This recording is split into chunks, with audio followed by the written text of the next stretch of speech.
Mercredi soir, après que 2 de mes vidéos aient été censurées dans la même journée, un record, ma compagne a eu un mauvais pressentiment. Elle m'a recommandé d'aller faire des recherches ailleurs pendant que j'étais encore libre. Mieux valait m'éloigner et profiter du temps qui me restait. En fin de soirée, je suis donc parti. Elle avait raison. Le lendemain matin, 2 inspecteurs de police se sont présentés à mon domicile et ont demandé à me voir.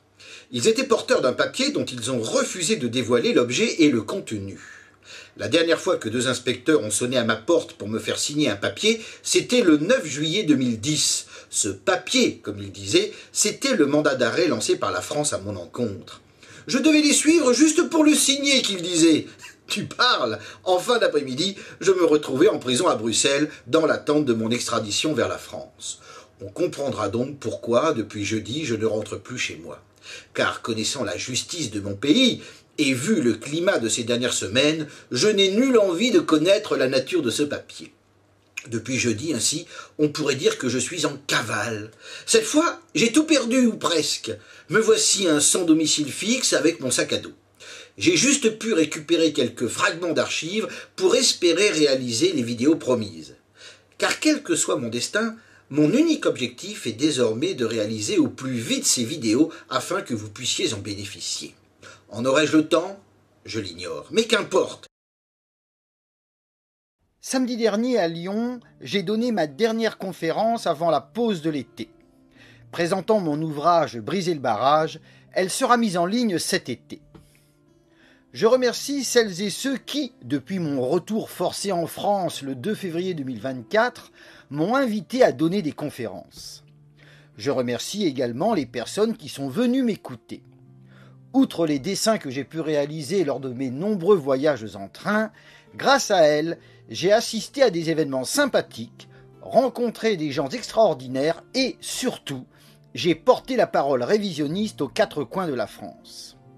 Déjà sur Oradour, avec la présentation de mon livre paru début 2022, alors que j'attendais mon extradition à la prison d'Édimbourg en Écosse.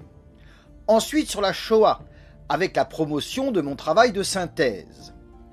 Le premier tirage ayant été très vite épuisé, l'ouvrage sera disponible à nouveau début septembre. Cet ouvrage, on le doit aux associations qui m'ont poursuivi. En effet, je l'ai bâti à partir d'un mémoire en défense déposé début janvier dernier au tribunal de Paris.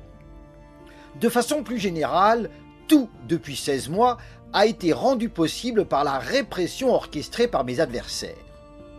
Quand, en février 2024, la justice écossaise a finalement ordonné mon extradition, ils se sont réjouis.